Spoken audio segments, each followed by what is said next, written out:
o Vasco, que ontem foi a Bragança Paulista enfrentar o Bragantino. Cara, sabe aquele empate fora de casa, numa situação normal? Eu comemoraria. Aonde foi amargo? Primeiro, pela situação do Vasco na tabela. E segundo, porque o Vasco saiu na frente. O gol saiu no finalzinho do primeiro tempo. Bom, primeiro deixa eu chamar aqui o Breno Monsef pra contar tudo e a gente depois fala sobre essa partida. E aí, Breno? Ontem a gente esteve junto nessa, né, Azevedo? Na transmissão do jogo do Vasco, 1-1 com o Bragantino fora de casa. Um resultado que a gente pode até analisar pelo seguinte aspecto. O Vasco saiu à frente com o Verratti de pênalti. E aí depois, logo em seguida, praticamente alguns minutos depois, 2 lances perdidos em sequência. Um com o Orediano, que ele sai cara a cara com o goleiro Cleiton, consegue mandar pra fora a direita do gol. E depois o gol que o Gabriel Peck perde. Ele recebe um passe do Paulinho, sai cara a cara de frente com o gol. E aí ele tinha até a opção de passar pro Verratti, que vinha pela direita, mas preferiu arriscar, saiu um chute fraco e perdeu. Aconteceu que esses gols fizeram falta porque alguns minutos depois, no último lance do primeiro tempo, numa jogada de escanteio, uma jogada que surgiu no lance contestável, obviamente, mais um lance contestável de ontem, da arbitragem do Anderson Daronco. Acabou que numa cobrança de escanteio, a bola sobrou, ninguém marcou o Gustavinho e o Bragantino empatou em 1-1. No segundo tempo, foi aquela pressão do Bragantino, né? O Vasco acabou segurando. E aí voltou de Bragança com 1-1. Vamos ouvir o Ramon Dias, a avaliação dele, do técnico do Vasco, e o que falta melhorar na equipe Cruz Maltina.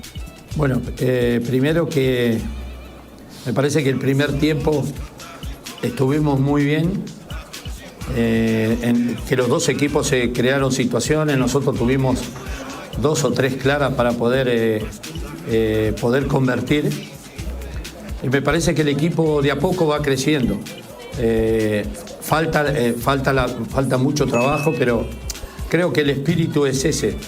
El espíritu es no darse por vencido en ningún momento, y creo que el equipo no merecía perder por la actitud que tuvo, la dificultad de encontrando un equipo que juega muy bien, y pudimos contrarrestar y pudimos tener algunas ocasiones que la podíamos haber ganado también, y también que lo podíamos haber perdido también. Então tem a palavra do técnico Ramon Dias, que foi expulso ontem, né, pelo Anderson Daronco, recebeu um cartão amarelo antes do início do segundo tempo. Ele estava dentro do campo, não pode. E aí depois, nos lances contestados pelo Vasco, ele estava dentro de campo e aí por isso recebeu o segundo amarelo, foi expulso. O Ramon Dias, depois ele até se lamentou, ele pediu desculpas pro torcedor, falou que isso não vai se repetir.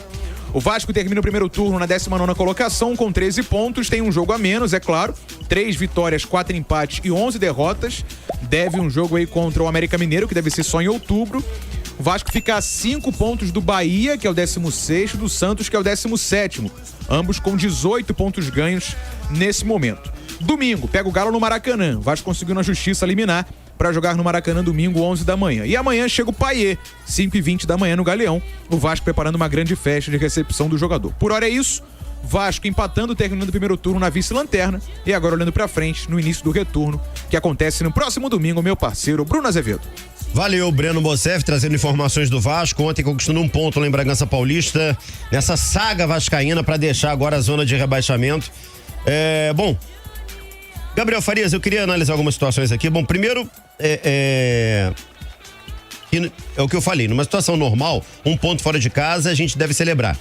Mas pela situação do Vasco, um ponto fora de casa é prejuízo, tá?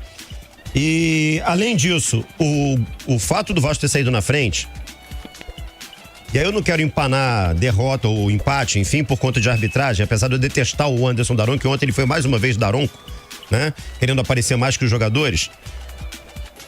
O Vasco pecou muito, principalmente no segundo tempo.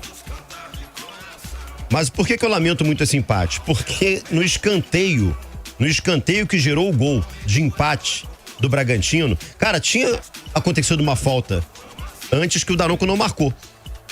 Uma falta de ataque, né?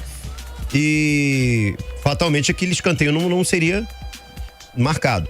Mas o Daronco ignorou e o escanteio aconteceu. O Vasco levou o gol por responsabilidade própria, por vacilo também. Mas a arbitragem acabou influenciando nesse lance.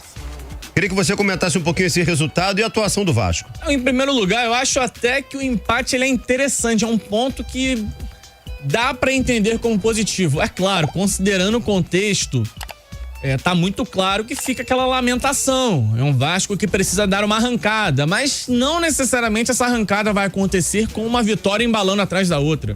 De repente o Vasco vai engatar uma invencibilidade entre vitórias e empates e vai conseguir reduzir a distância. E nessa rodada o Vasco retirou mais um ponto pro primeiro time acima da zona de rebaixamento. Isso foi importante. Claro, sai na frente com um primeiro tempo que eu entendi como um primeiro tempo muito interessante, dada a dificuldade do jogo. E aí você toma um gol de escanteio. Vamos lá, olha o combo. Teve falta no lance, como você bem falou. Já fica essa lamentação. O escanteio foi mal batido, cara. O jogador do Bragantino pega mal na bola. A bola respinga e sobra pro atleta que faz o gol. Me fugiu o nome dele agora. E assim, livre. Ou seja, é um escanteio mal batido, tem uma certa dose de azar, aí tem a incompetência da arbitragem e tem a incompetência do Vasco, que deixa um jogador livre na grande área para finalizar e empatar o jogo.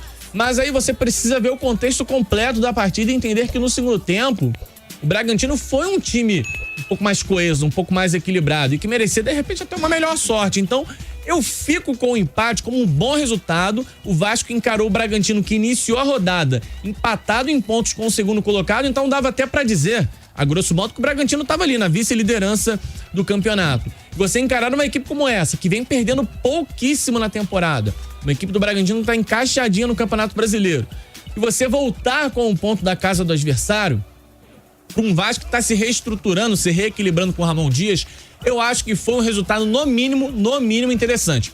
Frustração vai ficar, sempre que você sai na frente e cede o resultado, fica um gostinho amargo na garganta, isso é inegável, mas eu acho que pensando numa recuperação plausível, né, numa recuperação que não tenha que ser a base de uma mega arrancada, eu acho que esse ponto ele tem um bom valor. Pra mim, fica claríssimo após esse jogo contra o Bragantino que o Vasco do segundo turno ele vai competir de igual para igual no campeonato. Não vai ser aquele Vasco entregue de grande parte do primeiro turno, que perdia jogos em sequência. Em algum momento vai tropeçar, mas é um Vasco que me parece que vai batalhar, que vai se entregar no campeonato. E mais do que batalha e entrega, é um Vasco que se organizou com o Ramon Dias. Eu acho que já dá para cravar isso.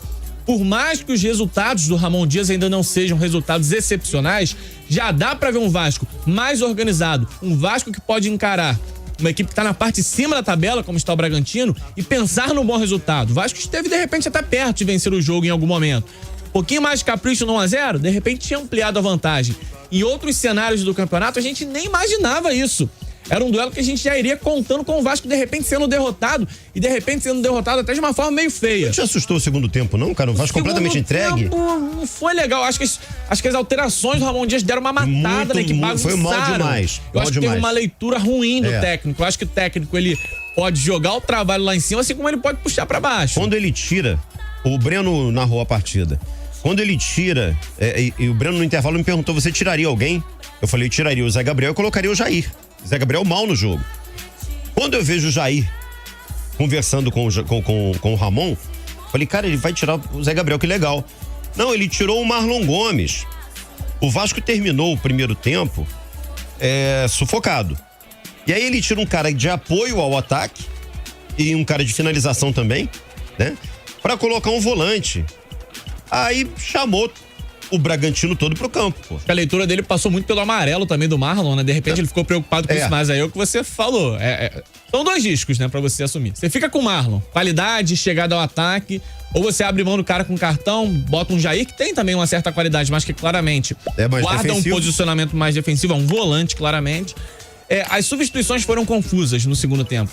Isso pra mim ficou muito claro. Mesmo o Ramon Dias, que organizou o Vasco, e colocou o Vasco num nível de competitividade muito mais alto, é o mesmo técnico que ontem talvez tenha se embaralhado um pouco nas ideias, tenha bagunçado a equipe e aí proporcionou aquele segundo tempo afeição pro Bragantino. A pior das alterações foi a saída do Piton pra entrada do Galarza. Aquela ali, sinceramente, tô sem entender até agora. Isso, de vez em quando o cara vem com tantas ideias, isso é bom, né? O Ramon Dias chegou com tanta ideia que ele meio que conseguiu rapidamente implementar um outro estilo de jogo que funcionou um pouco melhor.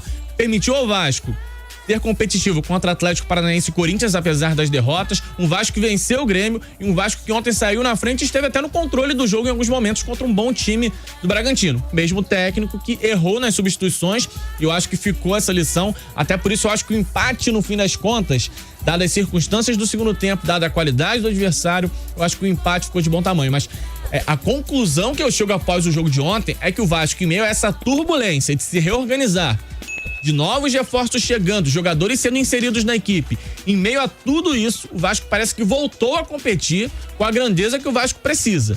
Não tô garantindo aqui que vai escapar do rebaixamento, a missão segue complicada, mas me parece um Vasco muito mais disposto a alcançar tal objetivo. Nesse ponto, acho que a gente pode fechar. E a chegada do Payet vai aumentar a qualidade, o Payet, né, claro, cara? vai trazer uma qualidade, eu já falei sobre isso ontem.